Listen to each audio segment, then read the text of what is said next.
कैसे यानी कि वही मिसाल जो बनी हुई है ना, जी जी जी। लड़का लड़की राजी तो क्या कर लेगा काजी। क्या करेगा काजी। आप मलेशिया के बारे में कहावत है कि आप दिन को बादशाह हो, रात को फकीर हो, रात को बादशाह हो, दिन को फकीर हो। अस्सलाम वालेकुम, क्या हाल है दोस्तों। उम्मीद करता हूँ आप सब खैरियत से होंगे। अल्हम्दुलिल्लाह, अल्लाह का शुक्र है, हम लोग भी ठीक हैं। एक और व्लॉग में करते हैं आपको वेलकम।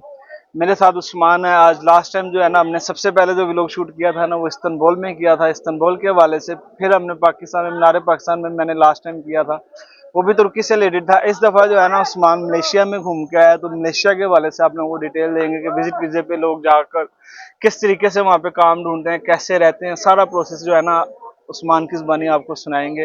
पहले तो वेलकम करते हैं उस्मान भाई आपको। जी शुक्रिया, थैंक यू सर।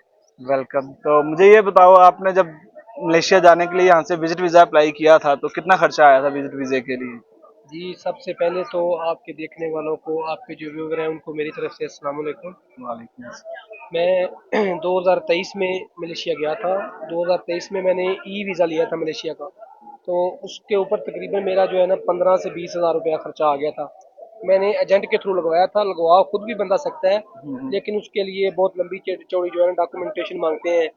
वो बैंक बैंक अकाउंट लेके आओ, एनटीएन बनवाओ और ये बताओ। इससे बेहतर है कि बंदा एजेंट को कुछ, कोई 12 हज़ार लेता है, कोई 15, कोई 20, कोई 25 दे के। तो इसकी विजिट वीज़ा की मुख्तलिफ कैटेगरीज हैं।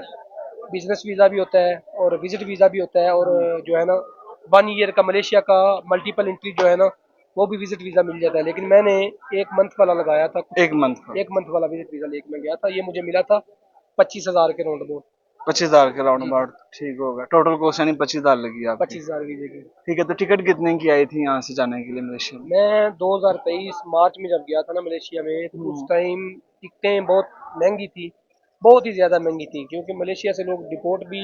अच्छा एक बात और है, मलेशिया में विजिट वीज़े पे जाने वाला बंदा जो है ना, उधर एयरपोर्ट पे भी सेटिंग करनी पड़ती है। अगर बंदे की सेटिंग ना हो तो बंदे को डिपोर्ट कर देते हैं। मैं अभी इस क्वेश्चन पे आने ही वाला था, चलो बताओ आप। अब आते हैं आपकी बात की तरफ। उस टाइम पे पाकिस्तान से बहुत ज़्यादा रुझान था मलेशिया जाने का। टिकटें बहुत ज़्यादा महंगी थी।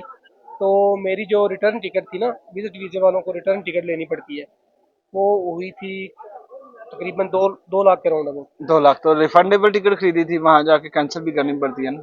नहीं, मैंने रिफंडेबल नहीं खरीदी थी। ऐसा है। वो मलेशिया की एयरलाइन है, मरिंडो एयर मरिंडो। हम्म। तो उनकी रिटर्न टिकट ली थी, वो रिफंडेबल नहीं थी। नॉन रिफंडेबल, मतलब चीप टिकट ली होगी ना, वो नॉन रिफंडेबल होती है। तो मेरा आप लोगों को ये मशवरा, अगर आप जाके वहाँ पे टिकट कैंसिल करना चाहो तो हमेशा रिफंडेबल टिकट खरीदो। कुछ पैसे आपको वापस मिल जाते हैं उस सूरत में। वैसे अगर आप ना भी लेना चाहो तो आप कैंसिल कर सकते हो, जैसे उस्मान ने की। अच्छा, तो उस्मान जो है ना अभी टिकट के हवाले से बता रहा था, तो इससे डिटेल में पूछते हैं कि क्या मतलब आप कहना चाह रहे हो, एक पीएनआर पे टिकट होनी चाहिए क्या? जरा डिटेल में जरा शेयर करो। जी जो भी दोस्त मलेशिया जा रहे हैं ना, वो कोशिश करें, अगर वो विजिट वीज़ा पे जा रहे हैं ना, अगर उनके पास कोई वर्क परमिट या कोई वीज़ा नहीं है, तो मलेशिया वाले जो विजिट वाले दोस्त हैं ना, कोशिश करें कि एक तो टिकट लें मलेशिया की एयरलाइन की। कोई मलेशिया की ही एयरलाइन हो, एयर मलिंडो हो जाए या कोई और हो जाए, ठीक है। ठीक है ना, या बाकी टेर हो जाए, एयर एशिया हो जाए। मलेशिया की एयरलाइन होनी चाहिए, और टिकट जो है आपकी आने और जाने की एक पीएनआर पे होनी चाहिए, एक पीएनआर पे। ठीक है, यानी कि सेम नंबर पर होनी चाहिए, नंबर चेंज नहीं होना जी चाहिए, जी, कहना सेम चाहिए। नंबर पे आपको एंट्री का चांस मिल ठीक है। जाता है। अच्छा, और एयरलाइन भी मलेशिया की होनी चाहिए। इसके अलावा आप जब पाकिस्तान से जाते हो, यहाँ पे तंग करते हैं एफआईए वाले? जी बिल्कुल करते हैं, एफआईए वाले तंग करते हैं इधर से। तो मेन बात सब दोस्त समझते हैं कि पाकिस्तान के हालात क्या हैं, और इधर से बस समझदार के लिए इशारा काफ़ी होता है कि इधर से कैसे चढ़ाई करनी है। कहीं भी आपने किसी कंट्री में भी जाना है, आपको अगर लीगल तरीके से नहीं जाने देते, तो सब दोस्तों को मालूम है फिर थोड़ा बहुत कोशिश मिली भगत से फिर आगे जाया जाता है। ऐसे ही मैं ज़रा दबे अल्फाज में बता रहा हूँ, क्योंकि कुछ प्राइवेसी होती है। ऐसे ही है, कोई शक नहीं। इसके अलावा मलेशिया में एंट्री होने के बावजूद, क्योंकि मैं खुद भी गया हुआ ना, वहाँ के एयरपोर्ट का भी जो अमला है वो भी आप लोगों को कह देता है कि भाई आप पाकिस्तानी हो, आ जाओ, जरा हम आपको खास खिदमत देंगे। बकायदा मेरे से उन्होंने, जब मैं गया था ना 2015 में गया था, उन्होंने मनी चेक की थी, होटल का एड्रेस पूछा था, कहाँ पे रहना है, कितने दिन रहना है वगैरह। क्या आपसे भी ऐसा कोई सवाल जवाब किया उन्होंने? जी एक तो जो है ना, हमने मलेशिया में ना काउंटर सेटिंग कर रखी थी। वो तकरीबन 1200 रिंगिट की हुई थी। 1200 रिंगिट पाकिस्तानी जो है ना, तकरीबन इस टाइम, उस टाइम भी और इस टाइम भी पाकिस्तानी तकरीबन जो है ना 70,000, मतलब 17 हज़ार रुपया सत्तर पाकिस्तानी अस्सी बनता हजार है काउंटर सेटिंग। तो फिर भी काउंटर सेटिंग से मुराद क्या है मतलब? काउंटर सेटिंग होता है कि जो इमिग्रेशन का काउंटर आपने क्रॉस करना है ना, हम्म। वो आपका एजेंट एजेंट के थ्रू या इमिग्रेशन वाले को आप जो है ना वो पैसे देते हैं, और वो आपको काउंटर से गुजार देता है बगैर कोई सवाल जवाब किए हुए। ये जो मुझसे मतलब सवाल जवाब किए थे, ये वाले सवाल जी जवाब किए बगैर वो आपको क्लियर कर देगा जी, नहीं डायरेक्ट नहीं, यानी। फिर भी फॉर्मेलिटी के लिए ना हम्म। आपसे सवाल जवाब किए जा सकते हैं, अच्छा। लेकिन दोस्त ये याद रखें, अगर आपकी काउंटर सेटिंग हो भी, फिर भी अपनी मुकम्मल तैयारी करके जाएं। अच्छा, अगर लोग जैसे तैयारी करके जाते हैं सेटिंग की पूरी, काउंटर सेटिंग करने के बावजूद भी, उसके बावजूद भी उनको कौन से डॉक्यूमेंट अपने पास रखने चाहिए या उनके जेहन में होना चाहिए कि ये सवालात उनसे किए जा सकते हैं? जी देखें, काउंटर सेटिंग होने के बावजूद भी आपको चंद चीज़ों का एहतियाती तदाबीर का ख्याल रखना चाहिए कि आप फिर भी डिपोर्ट हो सकते हैं मलेशिया से, क्योंकि मलेशिया इमिग्रेशन जो है ना वो सेम ऐसे ही है जैसे आप कनाडा जा रहे हैं या यूएसए जा रहे हैं।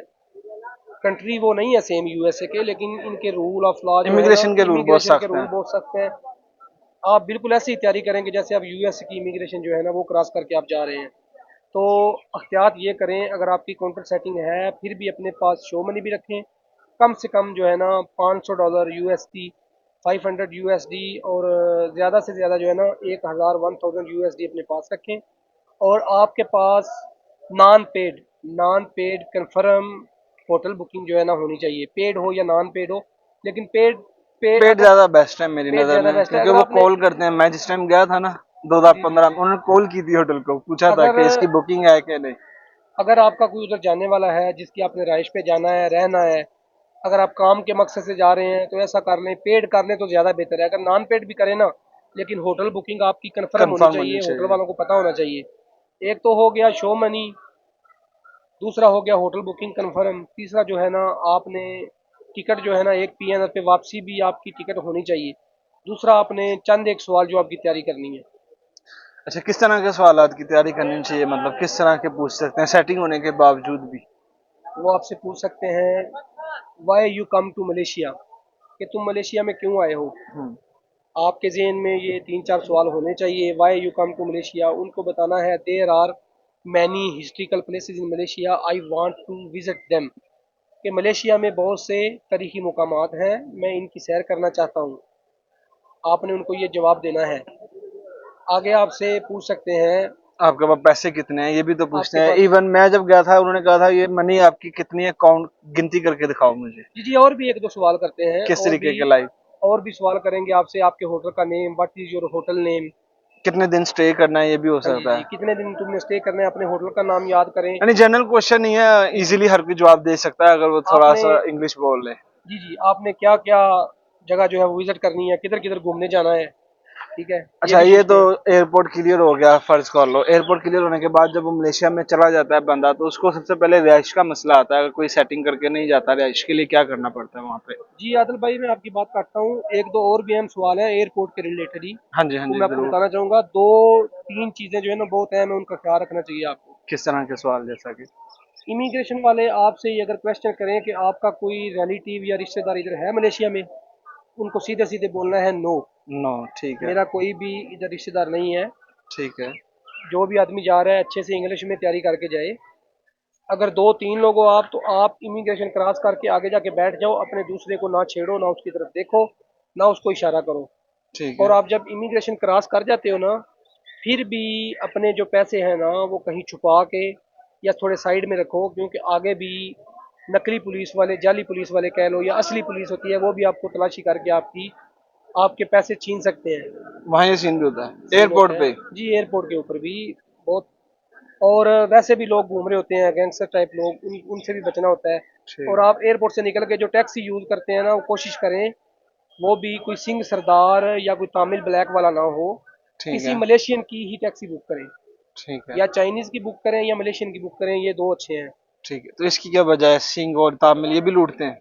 जी, सिंह सिंह भी ज़्यादातर जो लोगों के साथ फ्रॉड कर लेते हैं, और तामिल जो है ना वो भी ज़्यादातर लोगों को लूट लेते हैं। रास्ते में ही आपको घुमा के आपके साथ झगड़ा करेंगे, ठीक है ना, आपके साथ झगड़ा करेंगे, आपके पैसे छीन लेंगे, या और लोगों को बुला के आपको अगवा भी कर सकते हैं। क्योंकि सही। मलेशिया का यह कानून है, वो तामिल और जो है ना सिंह लोकल होते हैं, वो मलेशिया की पुलिस या कुछ भी आपका कोई लफड़ा हो जाए या झगड़ा हो जाए, वो ज़्यादा अपने लोकल लोकल लोगों को सपोर्ट करते हैं। ठीक, वही तुर्की की तरह, जैसे तुर्की में भी होता था ना जी जी, टैक्सी वालों को ज्यादा सपोर्ट करते हैं, हालांकि वो जितना मर्जी लूट ले आवाम को। तुर्की में कदरे बेहतर है, अच्छा, मलेशिया में ये इससे भी फ्रॉड बुरे लाते हैं? फ्रॉड मलेशिया में फ्रॉड ज़्यादा है, तुर्की से काफ़ी ज़्यादा है। ठीक। अच्छा, मैं घरों के वाले से पूछ रहा था कि वहाँ पे रेंट पे लेने का क्या हिसाब किताब होता है, रहने के लिए, जैसे मतलब कोई जाता है काम की नहीं से। जी, सबसे पहले तो ये बात है आदिल भाई कि आपने अगर कोई रेंट पे घर लेना है ना अपने नाम पे, जी तो जी। फ्लैट बने हुए हैं, छोटे छोटे फ्लैट हैं। एक फ्लैट के अंदर दो कमरे हो जाएंगे, किचन वॉशरूम हो जाएगा, एक हॉल हो जाएगा। ठीक है। सबसे पहले आपको रेंट पे जो है ना फ्लैट लेने के लिए तो सब आपके पास वर्क परमिट होना चाहिए, आपके पास वीज़ा होना चाहिए। अच्छा। इसके बगैर आपको नहीं मिलेगा। अगर आप विजिट वीज़े पे जा रहे हैं ना, हम्म। तो फिर आपको किसी पाकिस्तानी के थ्रू मकान लेना पड़ेगा। ठीक किसी है। अपने दोस्त को, रिलेटिव को बीच में डाल के आप मकान खरीद सकते हैं। सही है। खरीद भी सकते हो, सॉरी, खरीद सकते हैं बोला रेंट पे ले मैंने, सकते हैं रेंट मतलब। पे ले सकते हैं या किसी के साथ रह सकते हैं। तो उधर घरों के रेंट वैसे कितने चलते हैं, ऐसे ही 2-3 कमरों वाला जो फ्लैट हो। घरों के रेंट तकरीबन 800 रिंगिट हो गया या 1000, 800 रिंगिट पाकिस्तानी, मिनिमम 50,000 ठीक या है। 60,000, 65,000 इतने तो बनेंगे। जो नया बना जाता है, जाहिर बात है उधर भी लैंग्वेज मलेशियन बोली जाती है, तो बिना लैंग्वेज के वो काम ढूंढने में या काम में सेटल होने में उसको कितना मुश्किलात आती हैं आदिल भाई, नए बंदे को। मलेशिया का एक बेनिफिट है। जी जी। मलेशिया में तकरीबन 90% जो लोग हैं ना वो इंग्लिश बोलना जानते हैं। ठीक है। इंग्लिश बैरियर उधर है। अगर आपको इंग्लिश आती है, आप इंग्लिश बोल कर सकते हैं। Can you speak English, easy for you search A job और ओके, वर्क। I understand. अगर आप लोगों को इंग्लिश भी आती है तो आप वहाँ पे मैनेज कर सकते हो, क्योंकि इस्तांबुल में हम पहले तुर्की में रहे, वहाँ इंग्लिश बिल्कुल भी नहीं आती सिवाय टूरिस्ट पॉइंट के अलावा, जी इसलिए जी। मैंने इससे ये बात छेड़ी।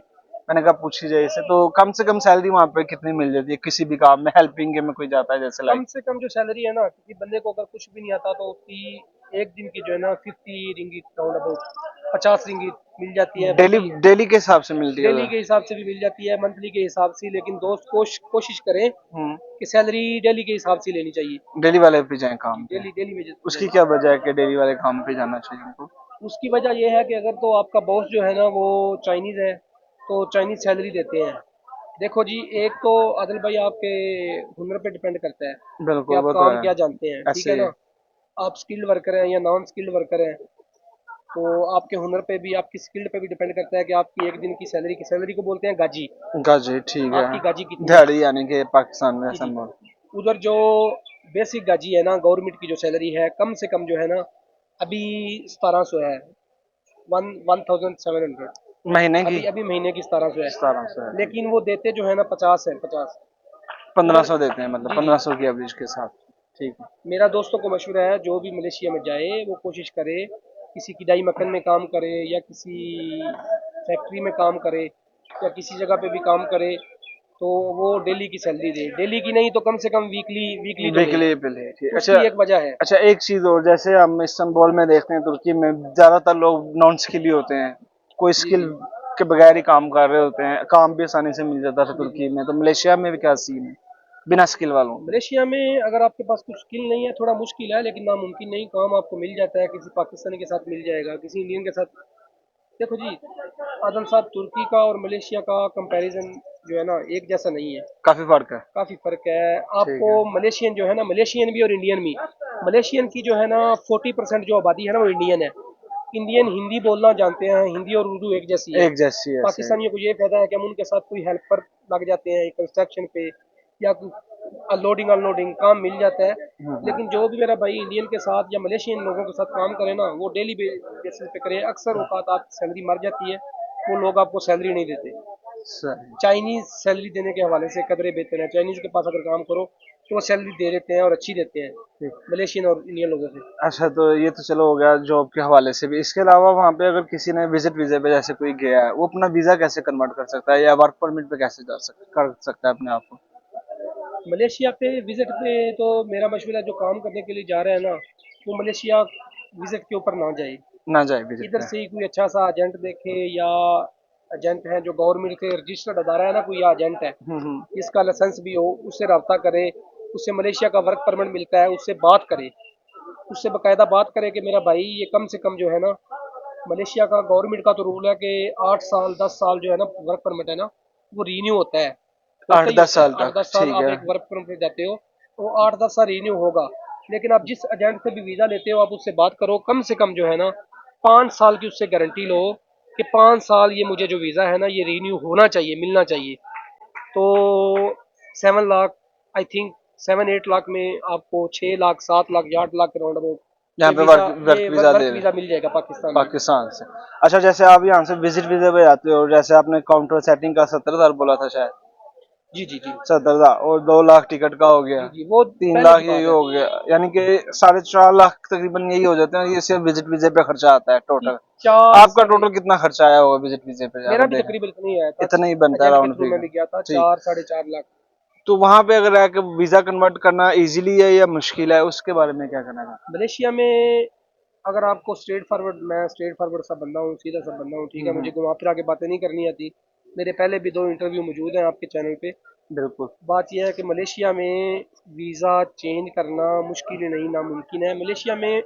मलेशिया के बारे में कहावत है कि आप दिन को बादशाह हो, रात को फ़कीर हो, रात को बादशाह हो, दिन को फ़कीर हो। होने को तो कुछ भी हो जाता है, पैसे से कुछ भी मुमकिन है, लेकिन मेरा भाई, आप अगर घर से, फैमिली से आपकी इतनी ज़्यादा स्ट्रॉन्ग है फैमिली, आप फैमिली से मजबूत हैं, आप 10 लाख 15 लाख 6 लाख 7 लाख एजेंट को दे सकते हैं, पैसे भर सकते हैं, फिर तो आप मलेशिया चले जाएं, ठीक है ना। अगर आप वीज़ा रिन्यू की बात करते हैं तो मलेशिया का एक रूल है, मलेशिया गवर्नमेंट ओपन करती है प्रोग्राम, आरटी के उसको बोलते हैं। ओके। जब वो मलेशिया की गवर्नमेंट 5 साल बाद 10 साल बाद ओपन करती रहती है, जब वो होगा ना, ओपन ओपन होगा तो फिर आप वीज़ा लगवा सकते हैं। वैसे नहीं लगवा सकते? वैसे नहीं लगवा अच्छा, सकते, अब प्रोग्राम। जैसे विजिट वीजे पे एक बंदा गया हुआ, मैक्सिमम कितनी देर का विजिट वीजा मिल जाता है मलेशिया का आजकल? मलेशिया का जो वीज़ा है ना, मलेशिया का विजिट वीज़े की मुख्तलिफ, पहले मैंने बताया आपको, वो बताया आपने, लेकिन मुख्तलिफ एक एक मुख्तलिफ डेट टाइम नहीं कैटेगरीज है। बताया कि मल्टीपल बताया, मतलब विजिट वीजा मैक्सिमम 3 महीने का मिल सकता है, कितनी देर का मैक्सिमम मिल एक सकता साल है का मिल जाता है। Visit visa? मलेशिया का 1 साल का विजिट मिल जाता है, लेकिन उसका भी आपने 3 मंथ बाद जो है ना, सॉरी, जितनी देर की आपको एंट्री देना, आपको एग्जिट करना पड़ता है। थाईलैंड में एग्जिट कर जाएं या किसी साथ वाली, साथ वाले इंडोनेशिया कंट्री में में, आगे कंबोडिया पीछे, में एग्जिट करके फिर इंटर हो जाएं, आपको निकलना पड़ता है मलेशिया वो से, फिर छोड़ना पड़ता है, मल्टीपल एंट्री वाला वीजा हो गया नहीं ना? तो आप जो है ना ओवर स्टे हो जाएंगे। ठीक है, यही मैं चीज कंफर्म करना चाह रहा था ना कि यानी कि कोई ऑप्शन मौजूद नहीं है वीजा कन्वर्ट करने की, वो भी इमिग्रेशन पे अगर कभी खुले 10 साल में, जैसे भी आपने जी, बोला। एक तरीका है, कौन सा? आप जाते हैं उधर, आप उधर शादी कर लेते हैं विजिट के दौरान ही। अगर आपकी मलेशिया चले गए हैं, आपको कोई लड़की पसंद आ गई है, आपको एंट्री मिली है 15 दिन की या 1 महीने की, हम्म। उसी दौरान में आप जो है ना, मलेशिया में कोई लड़की लड़की किसी के साथ आपका रिलेशन बन गया, हम्म। आपने उससे शादी कर ली, ठीक है ना, तो आप वीज़ा चेंज कर सकते हैं। और फर्ज करो वीजा एक्सपायर होने के बाद कोई सेटिंग हुई, नहीं, फिर नहीं कर फिर सकते। नहीं कर सकते? फिर तुर्की नहीं, वाला ही अगर, साहब है, क्योंकि जी जी तुर्की जी में भी जो है ना, जैसे एक बार इलीगल हो गया ना, तो फिर उसको डंकी से या वापिस आना है जी जी अपने जी कंट्री, फिर वीजा लेके आदिल दोबारा भाई, एक जाना और है, भी ऐसे ही। आपको बात मैं बताना चाहूँगा। हाँ जी, हाँ जी। मलेशिया में वर्क परमिट वाला भी शादी नहीं कर सकता, अच्छा। नहीं कर सकता, सिर्फ क्यों? आपको विजिट वीजे भी, उनका रूल है, गवर्नमेंट का कानून है। बड़ा अजीब गरीब जी जी जी कानून है ना। जी जी जी, सिर्फ विजिट वीजे पे आप गए हैं अच्छा, उधर और पे आप अगर हैं कोई, भी लीगली। सही, अगर कोई अपना कारोबार करना चाहे विजिट वीजे पे जाके, उसके लिए क्या सूरत हाल होगी? विजिट वीजे पे आप कोई भी कारोबार नहीं कर सकते। कारोबार करने के लिए आपको बिजनेस वीज़ा लेके जाना पड़ेगा, ठीक इन्वेस्टर है। वीज़ा लेके जाना पड़ेगा, ठीक है। ठीक है। या फॉर एग्जांपल, आप विजिट वीजे पे जाते हैं, आप अपनी कोई कंपनी ओपन कर लेते हैं, इमिग्रेशन में जाके वीज़ा को चेंज करवा सकते हैं, कुछ चांस बन जाते हैं, कंपनी ठीक। ओपन करते हैं तो रजिस्टर करवाते हैं। ठीक, यानी कि कॉस्टली देके उसमें भी वही आ जाती होगी, उससे बेहतर आपने ये बोला कि इधर से वर्क वीजे पे एक ही बार चला इधर जाए से अगर उसका वर्क हाथ वीज़ा पे पड़ता जाओ, है। अगर अपना कारोबार करना चाहते हो तो फिर बिजनेस वीज़े पे फिर जाओ, तो जाहिर बात है बिजनेस इन्वेस्टर वीजे वीज़े पे, पे जाओ, फिर तो बिजनेस वीज़े पे जाओ, ठीक है ना। ऐसे ही है फिर। मलेशिया का और भी वीज़ा है। आप अगर मलेशिया अच्छा। में हाँ, बताएं बताएं। मलेशिया में आप डिपॉजिट करते हैं बैंक में, 50,000 रिंगिट, 50,000 रिंगिट आप डिपॉजिट करते हैं, तो आपको जो है ना मिलता है एक वीज़ा, उसको बोलते हैं MMH2, गालबन उसका ये नाम है। कि ओके। मलेशिया, इंग्लिश में मुझे सही नाम नहीं आता, लेकिन उसका प्रोग्राम है इनका एक, मलेशिया का। ठीक है, सिर्फ पैसे मलेशिया विजिट वीजे पे जाके मलेशिया पैसे माई इन्वेस्ट करने पे, बैंक में रहने पे? Malaysia my second home. ठीक नहीं, वो है। इधर से पाकिस्तान से लग के जाएगा। ठीक है। Malaysia my second home program है। ठीक आप है। कुछ पैसे इन्वेस्ट करें, 50,000 है, या गालबन अब बढ़ गए 1 लाख हो गया हुआ, या कितने हैं, पहले ठीक है। 50,000 रिंगिट था। तो सही। आपको और आपके बीवी बच्चों को वीज़ा मिलता है, आप मलेशिया में 5 साल के लिए जाके रह सकते हैं, आपके बच्चे स्कूल में पढ़ सकते हैं, सही। आपको इलाज मुआवजा भी मिल जाएगा फ्री सही। में, अच्छा, और अपना कोई अब कारोबार भी कर एक सकते बंदा हैं। जैसे वहां पे इलीगल हो गया है, उसको अगर कहीं रास्ते में पुलिस रोक लेती है, उसका क्या सूरत हाल होती है? मलेशियन पुलिस की तो क्या ही बात है, मलेशियन पुलिस की आप बात करते हैं, जैसे पहले कि हम तुर्की में रहे हैं, हम्म। तुर्की वाले पुलिस पकड़ ले तो वो बहुत मुश्किल से छोड़ती है, रिपोर्ट कर देते हैं। मलेशियन पुलिस की इतनी प्रॉब्लम नहीं है, अच्छा। उनको 10 रिंगिट दे दो, 20 रिंगिट दे दो, सेम पाकिस्तान पुलिस जैसी है, या इससे भी कर लो कि सिगरेट थोड़ा पे बिकती थोड़ा है? दोस्ताना है नहीं। जैसे जैसे अक्सर होता है सिगरेट पे, सिगरेट पे भी बिक जाती है ना पुलिस वाले। सिगरेट पे मादरत मैंने पाकिस्तानी पुलिस की बात की। पाकिस्तानी पुलिस की मैं मिसाल नहीं दे रहा था, सेम जैसे है ना युगांडा। हम्म। युगांडा की पुलिस जो क्या नाम है जिधर वो मर्डर हुआ था, कीनिया कीनिया। कीनिया मंग सेम युगांडा ऐसे कीनिया की, नहीं है। कीनिया की पुलिस जैसी है। पाकिस्तान की पुलिस तो फिर भी अच्छी है ना, अभी गवर्नमेंट बहुत सख्त है, हम्म। रिश्वत नहीं लेते। ऐसे ही है। तो सेम कीनिया की पुलिस जैसी है, ठीक है ना। सही। आदमी को 10 रिंगिट पे या 20 रिंगिट पे जो है ना उनको छोड़ दे दो, देते। छोड़ देते हैं। थाने ले भी जाए पकड़ के फिर भी 50, 200, 300 या 500 या 1,000 का लोग लेके छोड़ देंगे। लेकिन ठीक। भाई अगर इमिग्रेशन पकड़ लेना तो बहुत ज्यादा पैसे दे के आप आपको छोड़ते हैं, नहीं तो अगर वो ले गए अच्छा, तो आप डिपोर्ट हो। जैसे तुर्की में तो पहले शुरू शुरू में वो एक दो हफ्ता जेल में देते थे, फिर ऐसा ऐसा सख्तियां होती गई। अब मैक्सिमम तुर्की में जो मौजूदा टाइम में जेल करते हैं ना, कम से कम साल करते हैं। और किसी इलीगल को पकड़ते हैं ना, 1 साल उसको जेल करते हैं या फिर वो डिपोर्ट होता है अपनी मर्जी से ही, पूछते हैं, आपको पता ही है तुर्की में। तो इधर मलेशिया में क्या होता है, अगर इलीगल बंदे को इमिग्रेशन वाले पकड़ लें तो उसको सजा कितनी देते हैं, या क्या उससे पूछते हैं या डायरेक्ट डिपोर्ट करते हैं? इधर ना इलीगल वर्कर के लिए, इलीगल जो ओवर स्टे है उसके लिए बहुत ही ज़्यादा मलेशिया मुश्किल है, बहुत ही ज़्यादा मुश्किल है, ठीक है। ठीक है। तो एक तो आप पकड़े गए हो, आपको देखेंगे कि आप कितनी देर ओवर स्टे हो, सही है ना। ठीक है। अगर तो आप 1-2 महीना या 1.5 महीना हुआ है फिर तो आपकी कुछ बचत हो सकती है। अगर आपको 1 साल या 1 साल से ऊपर हो गया है फिर आपको 2-3 महीने 4 महीने रखेंगे भी। अगर आपके पीछे आने वाला कोई नहीं है, आपको छुड़वाने के लिए कोई लायर वकील या कोई भी नहीं आएगा ना, फिर आपको 2 महीने 3 महीने 6 महीने सजा भी हो सकती है। और 5,000 10,000 रिंगिट तक जुर्माना भी आप देंगे और फिर आपको डिपोर्ट किया जाएगा। और मलेशिया की जेल जो ऐसी है दुनिया में एक जहन्नम है। आपको गर्म पानी मिलता है दिन में 2-3 टाइम पीने के लिए, ठीक है। उबले चावल मिलते हैं, छोटी मछली का होता है ना वो, उसको पंजाबी में हम लोग पूंग बोलते हैं, हम्म। मछली के छोटे छोटे बच्चे, वो गंदा सा ऑयल होता है उसमें फ्राई करके उबले चावलों के ऊपर वो डाल के देते हैं साथ में गर्म पानी पीने के लिए। और एक छोटे से कमरे में 50-50 लोगों को बंद कर देते हैं सिर्फ वो निकर देके। मलेशिया का कानून इतना जी जी बुरा है, यानी कि इससे बेहतर, कई कदरे बेहतर तुर्की के हालात हैं अगर जी जी। देखा जाए। बेशक इलीगलों को बाल पकड़ते भी हैं, बाल भी डिपोर्ट भी करते हैं। सर से बाल भी काट देते हैं। अच्छा, ये भी करते हैं, बड़ा जी जी बड़ा मुश्किल काम है फिर तो वहाँ पे लीगल है ना, क्योंकि अगर हम देखें तुर्की में भी लीगल लोग रहते हैं, एक शहर से दूसरे शहर मूव कर देते थे। आजकल कुछ ज्यादा ही सख्तियां हुई हुई हैं उधर भी। तो मलेशिया में ये क्या सीन है, इलीगल को एक जगह से या एक शहर से दूसरे शहर जाना हो इस टाइम 2025 में आसान है या मुश्किल है? मलेशिया, आदिल आदिल भाई मलेशिया ऐसा है कि देखो मैं भी मलेशिया में अभी 2 साल 7 मंथ गुजार के आया हूँ, ठीक है ना। हम्म। मलेशिया फुल फ्रीडम है, मलेशिया भी आज़ाद मुल्क है। अच्छा। आपको हर किस्म की आज़ादी है, आप किधर भी आ जा सकते हो, एक से दूसरे शहर काम भी कर सकते हो। मैंने ये भी देखा है कि लोगों के पास वीज़े भी नहीं है, लोगों ने अपने रेस्टोरेंट भी खुले हुए हैं। अच्छा। लेकिन जब आप पकड़े जाओ आपका सारा सिलसिला ख़त्म। जैसे बंदे को मौत नहीं आ जाती जब मौत का फरिश्ता जान निकालने आता है, हम्म। क्या नाम है जो जान निकालने आता है फरिश्ता, इसराइल। हजरत इसराइल जब आ जाता है बंदे की जान निकाल लेता है तो बंदे का दुनिया के साथ कनेक्शन कट जाता है ना। मलेशिया का भी यही सीन है, चाहे आप इलीगल हो, आपने शादी की हुई है, आपकी 2 बीवी है, 3 है, एक है मलेशिया की, लेकिन आपके पास डॉक्यूमेंट्स नहीं है, आपका रेस्टोरेंट है, आपका जिससे मर्जी ताल्लुक है, ठीक है। अगर आप मौके पे बच गए लेन देन करके तो ठीक है, आपको ले गए तो आपका सारा सिस्टम मरने के वक्त जैसे बंदे का कट जाता है ना दुनिया से, आपका सारा सिस्टम कट गया मलेशिया से, आपको पकड़ के डिपोर्ट कर देंगे। अच्छा, एक शादी के वाले से वैसे आपने तरीकाकार बताया, लेकिन एक चीज है, जैसे एक बंदा पाकिस्तान में भी शादीशुदा है, उधर जाके अलहदा से शादी कर सकता है, या उधर इधर पाकिस्तान में चलो शादीशुदा नहीं भी है तो वहां पे भी शादी करता है? शादी के वाले से जरा एक डिटेल में कोई। जी आदल भाई, क्या बात की आपने, मेरे दिल को लगी बात, ठीक है ना। शादी वाली जो बात है ना, मलेशिया इस हवाले से आपको सहूलत देता है क्योंकि इस्लामी कंट्री है। अगर आप पाकिस्तान में शादीशुदा हैं ना फिर भी आप मलेशिया में शादी कर सकते हैं। अच्छा। लेकिन लड़की की रजामंदी होनी चाहिए कि आपने शादी करनी है उससे, आप उसको एग्री करें अच्छे तरीके से। यानी कि वही मिसाल जो बनी हुई है ना, जी जी जी। लड़का लड़की राजी तो क्या कर लेगा काजी? क्या करेगा काजी, आपको इजाज़तनामा चाहिए पाकिस्तान से, ठीक और है। उधर की वाइफ को आप साथ लें, अच्छे तरीके से आप शादी करें हम्म। और आप शादी कर सकते हैं। लेकिन अभी मलेशिया पीआर नहीं देता, पीआर बहुत मुश्किल है। आपका शादी वाला वीज़ा लग जाएगा, अपनी बेगम के नाम पे कारोबार करें, अच्छे तरीके से रहें तो, और ज़िंदगी को एंजॉय करें और मलेशिया को भी। सही। लाइफ वैसे आपने कैसा देखा तुर्की की और फिर मलेशिया की और पाकिस्तान की, इन तीनों कंट्री की लाइफ के वाले से क्या कहते हैं? मेरे जिंदगी ख्याल से कहाँ पे ज्यादा अच्छी लगी गुजारने के लिए? ज़िंदगी जो मुझे अच्छी लगी है ना, हम्म। अपनी कंट्री को तो कोई भी बंदा बुरा नहीं कह सकता क्योंकि हम बिल्कुल ऐसे। पाकिस्तानी हैं, पाकिस्तान की तो क्या ही बात और है आना माशाल्लाह। हमने 8 दिन वापस पाकिस्तान ही है, चाहे जो जी जी मर्जी जी करे। जी जी, पाकिस्तानी है ना, लेकिन मुझे तुर्की कदरे बेहतर है। तुर्की का मलेशिया बेहतर। से कतरे बेहतर है। सही। तुर्की, मैं तो तुर्की तुर्की को करूंगा रिकमेंड कि आप तुर्की जाएं। अच्छा, विजिट वीजे पे जैसे तुर्की में भी लोग असाइलम करते थे, तुर्की में तो असाइलम अप्रूव भी नहीं होता ना, पेंडिंग ही रहता है लोगों का। तो मलेशिया में अगर कोई बंदा जाता है विजिट वीजे पे और वो असाइलम अप्लाई करता है तो क्या तरीका कार है वहाँ पे असाइलम का?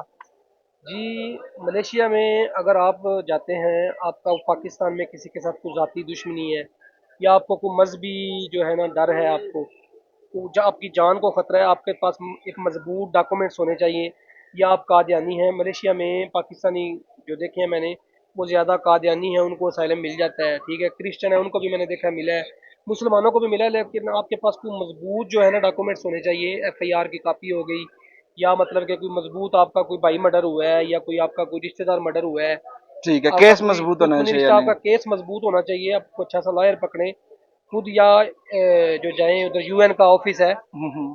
तो उधर जाएं आप, अच्छे से अपना केस बनाएं, वो आपको दे देते हैं। लेकिन मलेशिया बेसिकली यूएन वालों को रखता नहीं है, वो आगे किसी कंट्री में मूव कर देता है 5 साल बाद, दस यानी साल अगर बाद किसी का केस अप्रूव हो जाए तो वो prove हो जहां जाए। जाना चाहे भेज देते हैं, क्योंकि जाहिर बात है असाइलम का तो वो मकसद यही होता है ना। जहाँ नहीं जाना चाहे वो भेजते हैं, चंद कंट्री है, अपने जर्मनी भेज देंगे, अपने कंट्री मर्जी ये मतलब उनकी। ऑस्ट्रेलिया ऑस्ट्रेलिया भेज हाँ, दें, जर्मनी भेज दें, कनाडा भेज दें, यूएसए भेज दें, न्यूजीलैंड ठीक। भेज दें। वो इन कंट्रीज में आपको 5 साल बाद, 10 साल बाद भेज देते हैं।